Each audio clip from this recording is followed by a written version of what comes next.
Hello there, everyone, and welcome once again to our wonderful pod where pop culture meets PR. On this episode, listeners, we are going to be taking a bit of a closer look at Harry, Prince Harry, because there have been some really interesting developments recently. I'm not going to take this any further. I'm going to hand over to the brilliant Jackie here because we're going to take a deeper look, aren't we, Jackie, into some of the media reporting around Harry's recent trips, recent actions, recent developments around Harry. What have you noticed? What have you seen? So as you know, Lyle, I'm a big fan of podcasts and media as a whole and Substack. Substack's brilliant. We have our own Substack. We'd probably hear from Substack for you. And one of my favourite Substacks is a lady called Shauna Kay from the Vintage Read podcast. And something came across my desk a couple of days ago, which got me thinking.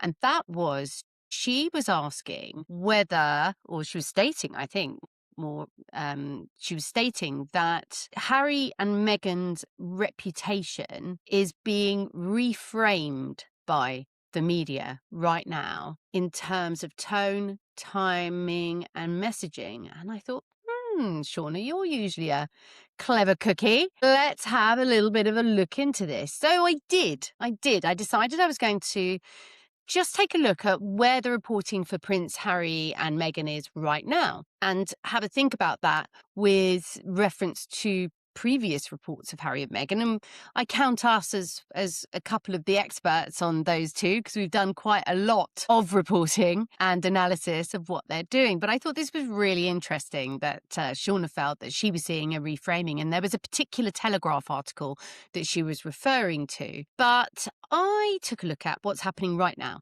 And the first thing that we have going on at the moment is Prince Harry's court case. And that's really in the weeds right now with reporters like Rebecca English taking the stand. And she did very well yesterday talking to the barrister for Harry about where her sources were for the infamous now Chelsea Davy trip that she took to Africa with Harry. And Rebecca English talked about all of her sources and all about how she came about her stories and where she was in that particular time of her career. And it was very convincing. So that's quite interesting. But there was no direct reportage about Harry. So what else has been happening with Harry? Well, it is the famous now Jordan visit that he and Meghan went on. And a lot of that visit seemed to be following the same MO as we are used to seeing with Harry and Meghan. Please do like, subscribe, follow us wherever you're getting your podcasts. It would mean the world to us. Thank you so much and enjoy the rest of this episode. And this is intriguing, isn't it? Because I think I might have even messaged you quite recently and said that I've been reading a lot of stuff around the Jordan trip and the Jordan visit. And I'd noticed that it had followed a similar trend, followed a similar structure, but there were subtle differences. And I think this might be what Shauna's starting to sort of glean towards in terms of the media reporting and in terms of how it's being covered.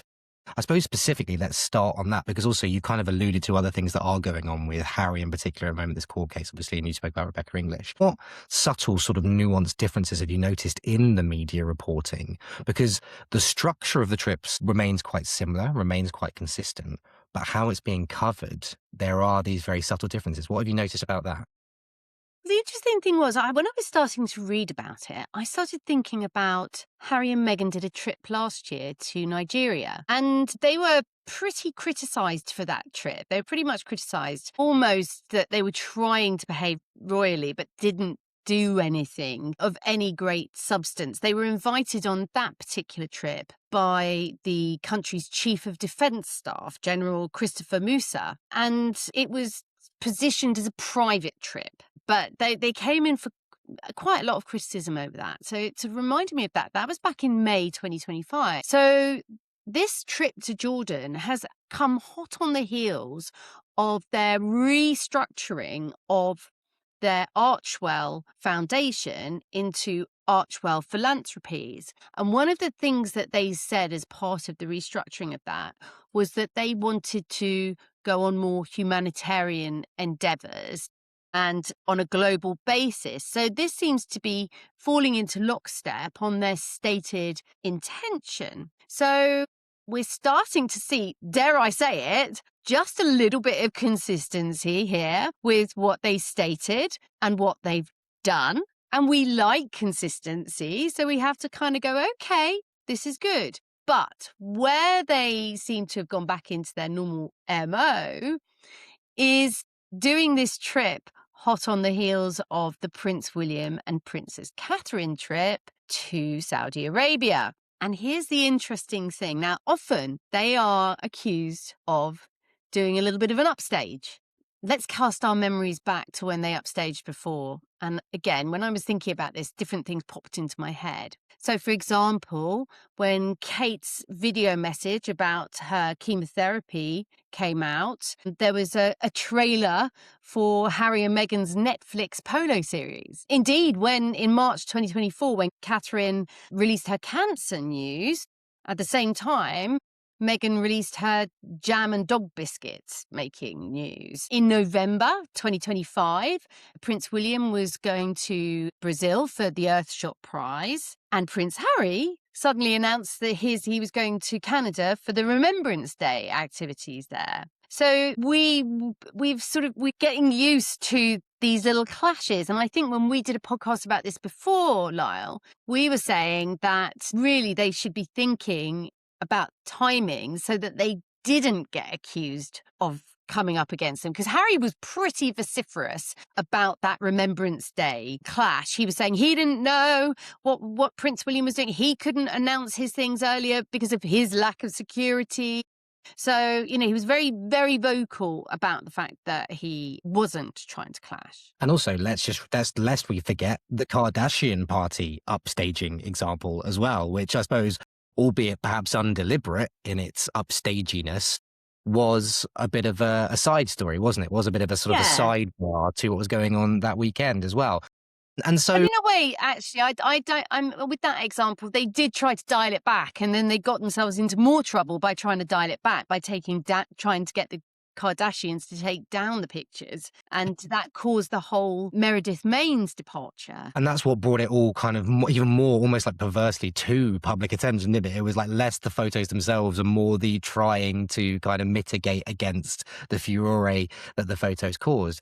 I mean, you say, and actually I'm inclined to agree with you, that maybe there's something to be applauded here about this sort of almost newfound tentative consistency we're finding here. And yet there is this kind of, again, this sort of ever so slight upstaginess. I mean, it's not a word, and sorry, do come at me for upstaginess, when it comes to the Jordan trip, hot off the heels of a previous trip of his brother, obviously William and Catherine. Have you noticed anything different in terms of how it's being communicated relative to previous examples where there have been accusations of an upstage? Have you noticed anything different?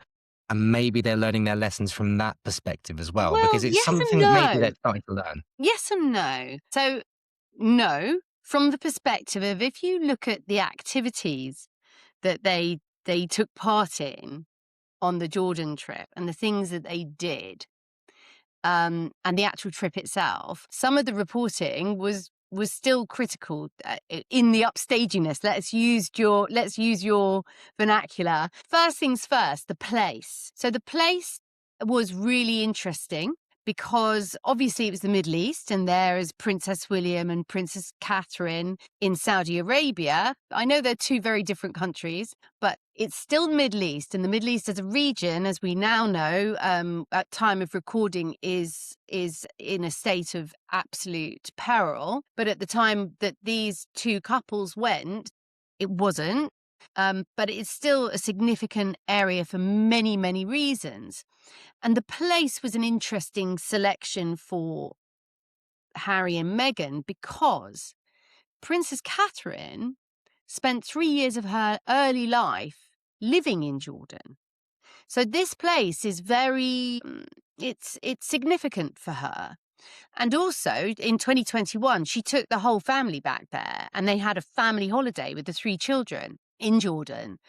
And as you pointed out, there is quite a strong link between the Crown Prince and the King of Jordan, not only with King Charles, but also with Princess Catherine and Prince William, that those two, they went to their wedding, for example, of the Crown Prince. So they are, they are close. There's a good bond there between the royal family there and the royal family in the UK. So the choice of place was interesting. And so I noodled about why they chose Jordan. And it turns out they were invited by a chap called Tedros Adhanom Ghebreyesus, who's the Director General of the World Health Organization. And they were invited there to highlight Jordan's humanitarian efforts, such as like the food parcel delivery to Gaza. So this, again, it was under the humanitarian efforts umbrella, but it was interesting that, the selection of the Middle East, the selection of the actual country of Jordan, and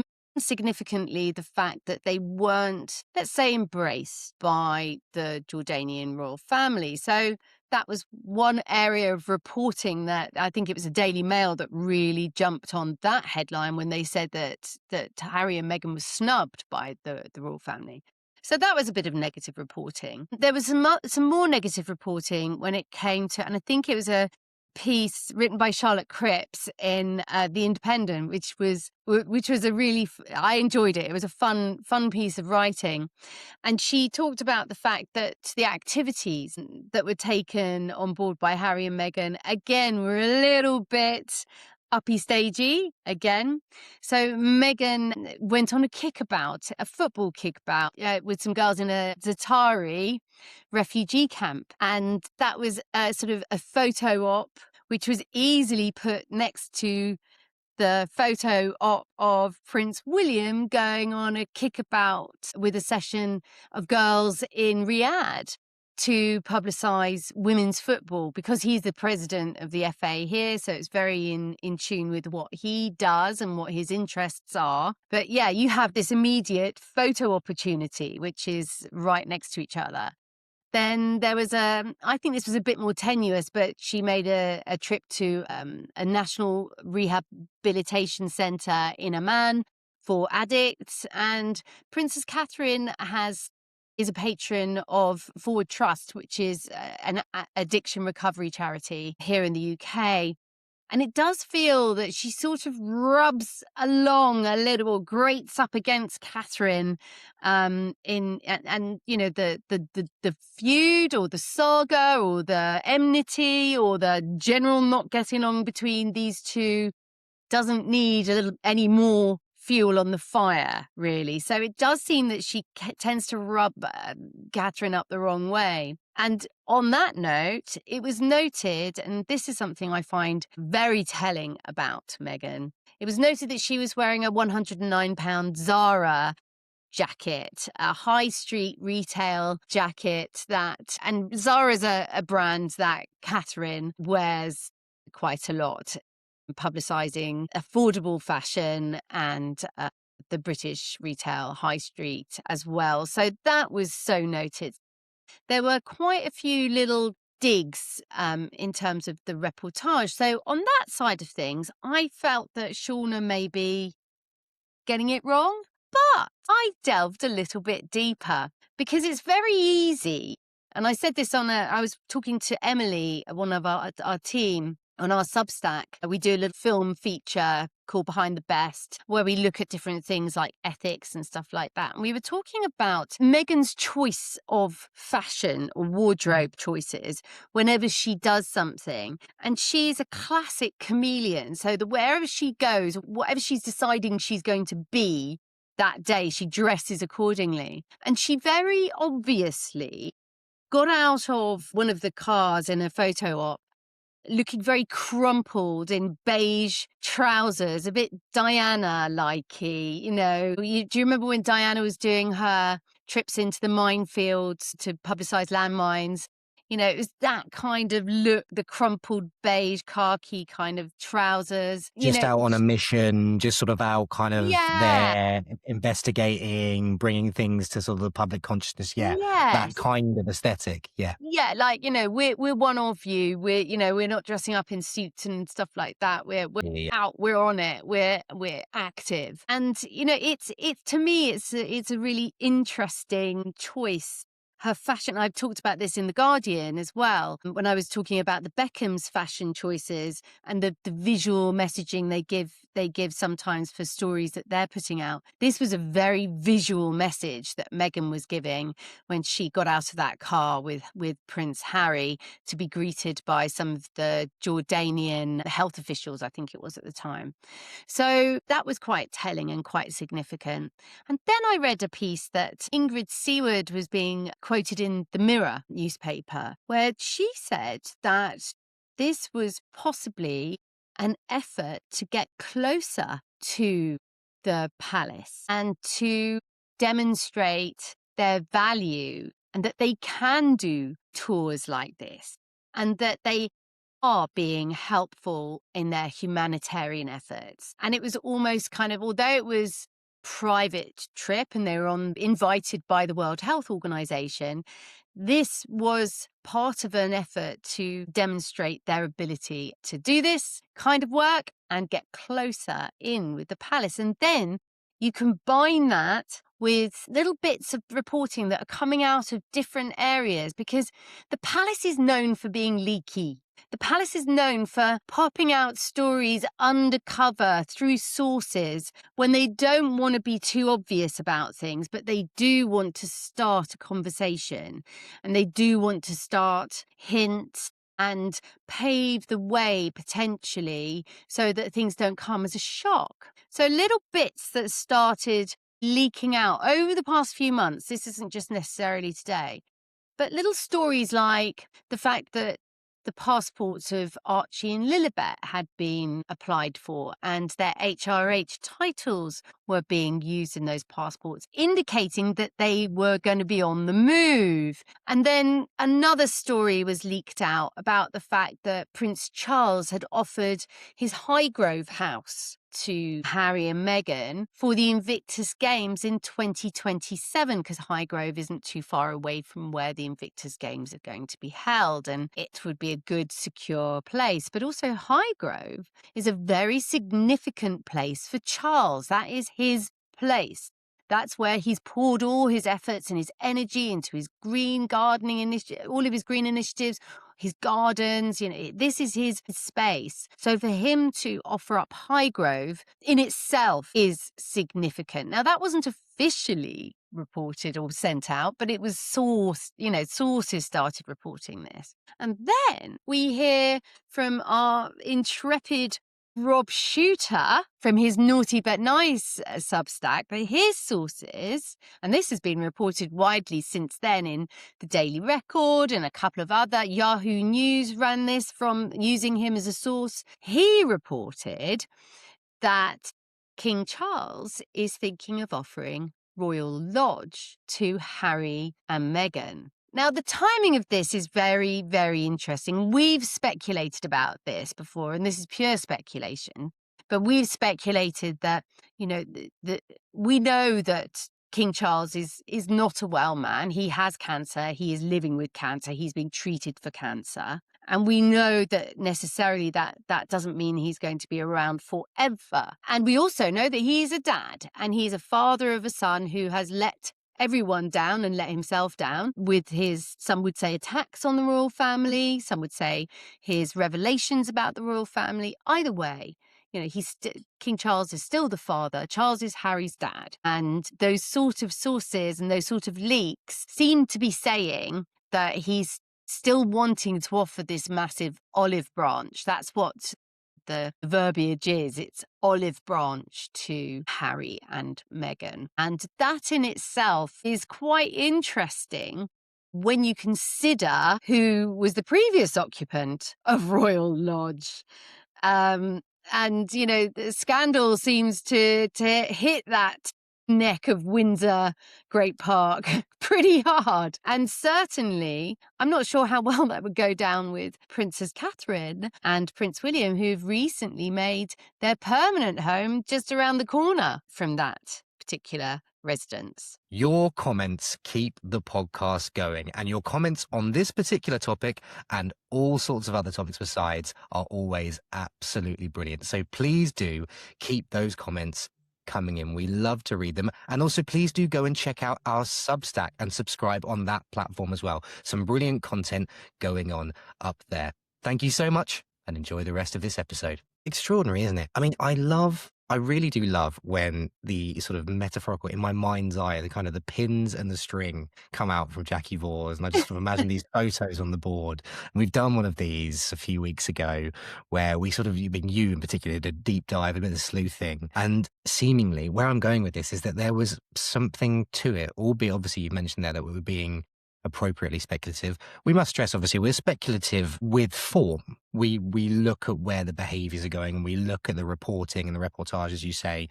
We look at the actions, we look at the trips, we look at the plans and the strategies in place, and we make our assessments. Before I ask you what's different and what makes this different and where this reframing is coming from, provocative question, if you don't mind.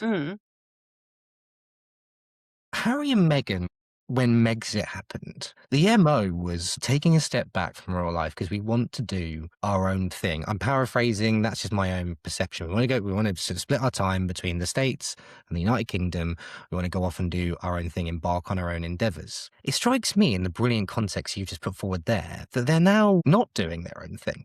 They're doing the royal thing. They're doing the William and Catherine thing, albeit in their own way, but they're doing very, very, very similar things to what William and Catherine are doing. Yes. I suppose, simply put, and it sort of then leaks, pun intended, leaks into then my next question, where this reframing is coming from. Why?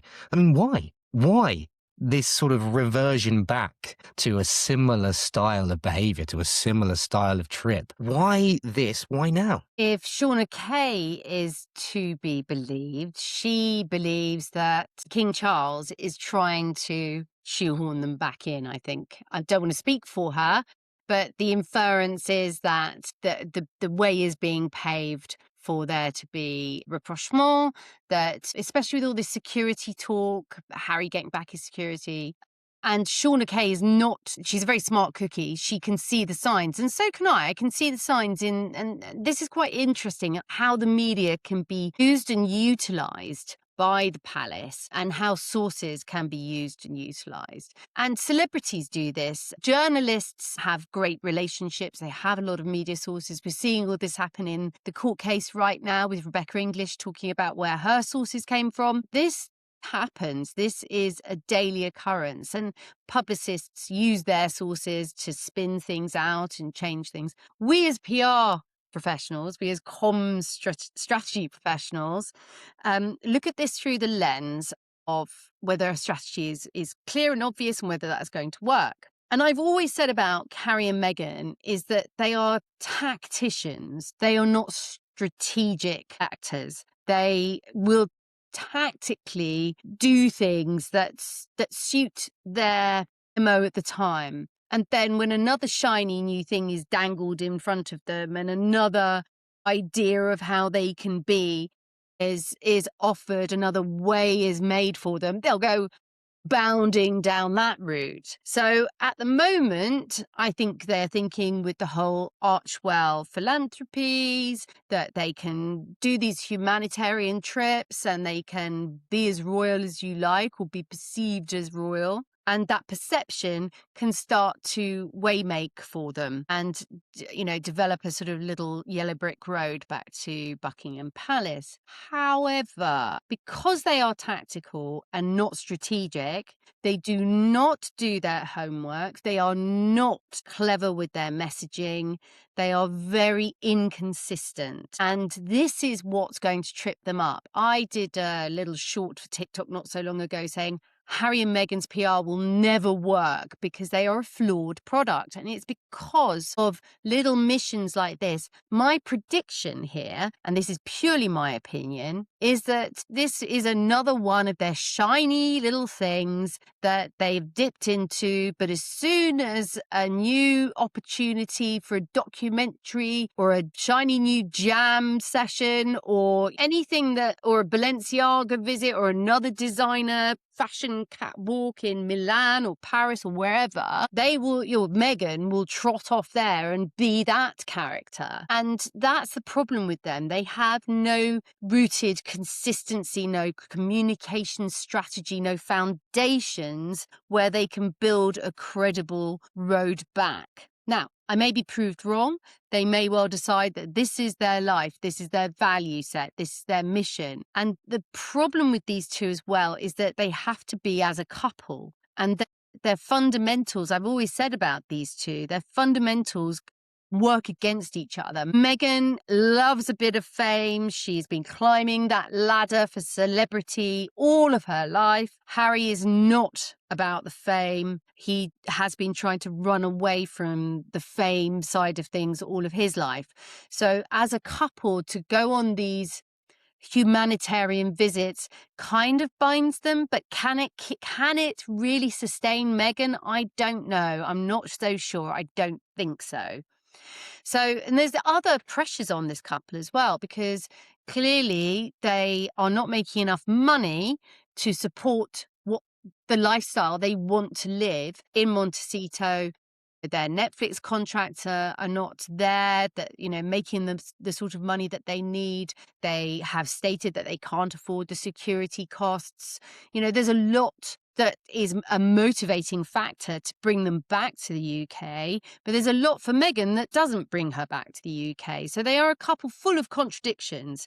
So I just can't see that even if Charles is painting a way back for them, even if sources and storylines are coming out to sort of make this less of a shock to the rest of us when they do show up on these shores, I don't see it working for those reasons. As we bring this one to a close, is this sort of where the fundamental problem lies when it comes to not necessarily King Charles and his current thought process? Because as we've discussed, and we've discussed the personal side of comm strategy, a PR strategy before when it comes to sort of the father-son dynamic. King Charles, as we've discussed, not terribly well, still continuing to fight that, and clearly sees an opportunity here in the offering of Highgrove, as we've discussed, and potentially the offering of Royal Lodge, as these olive branches that are sort of, not in his view, but from the outside looking in, like sort of a short-terminist view. Like, we've got the Invictus Games coming up, like, let's just sort of bring you back into the fold. But what I'm centering on here is William and Catherine, and William in particular. William will one day be the King of England, will be our king here in the United Kingdom. Is the potential for this sustained inconsistency, and that's a very complex sentence, but go with me on this, is that what we're speculating here? But just a question here as we finish. Do you think that might be what's bothering him and what's bothering them, is the fact that for all King Charles can offer these things and Harry may want to be back here for a little while, with Meghan in the background and with this lifestyle that they have worked so hard to establish, you're never too far away from them jumping ship again. You don't want to be burned again. If you're William, you want a stable ship, you want a steady ship, you want a framework where everyone's on the same page. There's no guarantee that they're going to be for any longer than a matter of months, is there? No, and if we're honest, what we've seen from the members of the royal family that don't perform according to the standards that William would want them to perform to, keep making mistakes. He has precedent to prove anything that may be his decision in the long term. People talk about what William wants a lot, as if they know him, as if they talk to him, as if he has stated his intentions. He hasn't. So nothing is on the record. That was a time when he really talked about how his vision for a modern royal family would be. And I think that's all we can really base what we think from. So if you bear that in mind, the sort of intentions that he said, he's got a lot of evidence of members of his family who are not really fitting in his vision moving forward. And this is why I think that making gaffes like Harry did over the aid corridor comment, getting involved in humanitarian efforts that are just a little bit too near to what Catherine and William were just doing in Riyadh. It's an irritation. It's a source of irritation. It's not necessarily contributing in the right way and in the planned strategic way. It's really interesting, isn't it? I mean, I think as we do bring this into a close, we'd love to know what you think, our brilliant listeners. We would absolutely love to know what you think. I mean, my key takeaway here is, as we come to the end of this one, is that you're kind of not going against. I don't want to jump on that thing there, but I love your angle of people are saying that maybe there's like a bit of a drawing closer here, and that we're starting to see maybe that, this reframing is going to bring them both closer. And you're saying, well, yes, but for how long? And that's just sort of blowing my mind because really, it shouldn't blow my mind. That shouldn't blow my mind because there's form there, isn't there? There is form that we've seen that, it can come in fits and starts. And yes, these trips do demonstrate a certain level of wanting to kind of be a bit more consistent and wanting to behave a way befitting of a fully functioning member of the royal institution, the royal firm. But as you say, we're never all that far away from a bit of a gaffe, a Kardashian party, another tour of talking about real estate over in the States and things like this, more Yeah. jam, more Netflix shows. What do you think, our brilliant listeners? What do you think of this? What do you make of recent reporting surrounding certainly Harry in particular? Obviously, we have sort of dwelt on Harry in particular in this episode, but also Harry and Meghan as a couple, Meghan herself. What do you make of this? I mean, this year is going to be quite a significant year, as we've discussed. There are lots of developments to come when it comes to Harry and Meghan, Harry in particular as well. We've discussed the Invictus Games, the royal family. There continues to be news filtering out. We must stress, you said the palace is known for being leaky. We cannot speculate with any information whatsoever about the structural integrity of the palace. I'm fairly certain there are no leaks coming from the palace itself in terms of water and other things. But yeah, there will be leaks. There will be more information. What do you think? Let us know. Your comments keep the conversation going. Keep this podcast going. So we love reading those. Please do keep those coming in. Please do head to our Substack as well. Lots of brilliant content, as Jackie has already alluded to in this episode, going up on our Substack. It is free. So please do go and check us out on Substack. Please do like, subscribe, follow, wherever it is that you get your podcasts as well. Thank you so much for joining us on this, the latest episode of our wonderful pod where pop culture meets PR. From Jackie and from myself, take care of yourselves. It's bye for now.